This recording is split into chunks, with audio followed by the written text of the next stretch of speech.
Speaking on the mobility side, what are some of the questions that people will come to you, like joining a class? Like you have normal questions that are being repeated over and over again? Why am we doing breath work? I take about 5 to 7 minutes in every class to teach people to how to create intra-abdominal pressure. And I'll go into a bit more detail in a moment of what that is, but it's really hard to teach. It's really hard to find it. So it requires a lot of patience and time. And I can see people trying to sit there and laterally expand in the rib cage and make pressure into their fingers and try to actually create this intra-abdominal pressure. And they may have never actively thought about it before. And then you often see the hands up, or they come to in the class and they've not actually said anything, gone, I have no idea what I was just doing. Can you tell me this thing? Which has then helped me to be able to reshape and remold my class. So it helps with the questions that I get, where some of these trainings that I'm bringing from this methodology and this methodology, I'm trying to bring in together.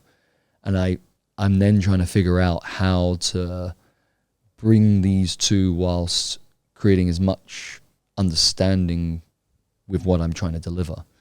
So yeah, the breathing is often the questions I get, and then I try to then pre-teach it in my next class and explain that thing. What are the benefits of this type of breathing techniques that you are teaching? What are the take-homes that someone can take away from that? Most people that I work with have a contracted middle, we'll call it. So we'll call it your core. And I was touching a little bit earlier about the eccentric control, this like lengthening control. So if you think about when you contract a muscle, you're bringing the bone towards the other bone. You're kind of shortening space. And if you learn to move your spine concentrically, you're putting compressive force down through the spine. You're creating this tension and stiffness as well, which if you're going to contract and brace, there's not going to be an allowance for much rotation and movement. And if the only way you understand how to create control of your core is through stiffening or contracting, then you've only trained kind of only bicep and no tricep. So you've only flipped one side of the coin there. And what I'm trying to do is introduce this this eccentric control of the diaphragm and your kind of core supporting muscles, which then creates this length to the muscle. And the body learns to move through length, not shortening.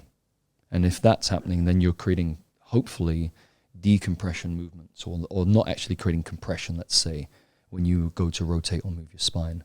So it creates true spinal stability rather than spinal stiffness. And it gives that person then a choice if they want to move their spine and rotate, rather than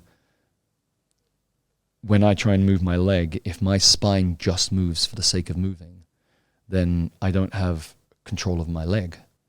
Because like if I'm doing a hip exercise and I'm trying to only move my hip, but my lower back's involved, I have no, let's say, core control. I have no ability to control that. And I'm then trying to build the relationship between being able to stabilize in the middle without tensing, without stiffening, and then being able to move the hip or move the leg or move the arm without any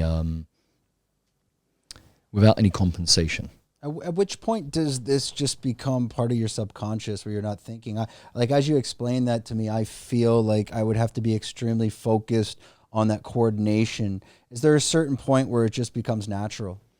I give my homework, and if it's intra-abdominal pressure, which is mostly when I work with my clients, I just say do it 5 times a day for a minute. Or if you remember it, if you've got a post-it note on your screen, you've got a post-it note on your screen and you look at it and it brings you into that skill that I taught you and that way to find it. And if you can then create a minute of 5 minutes a day.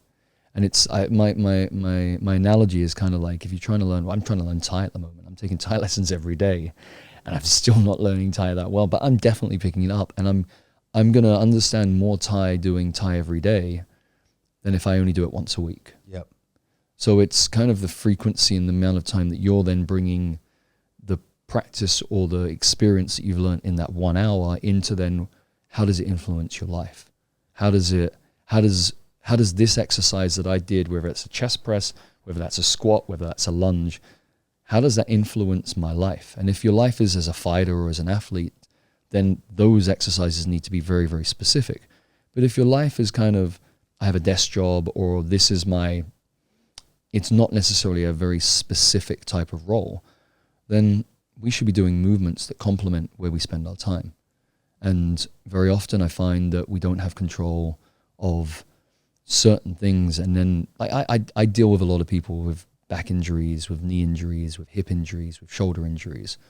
And often when I restore or help them restore the kind of stability that they need, and then the relationship of moving that joint with control without compensating anywhere else in the body, it can kind of clean up 60 to 80% of the issues that they're having.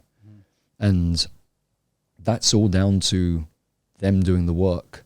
If you enjoyed this content, we're doing 5 clips like this a week. If you want to watch the full podcast, click here.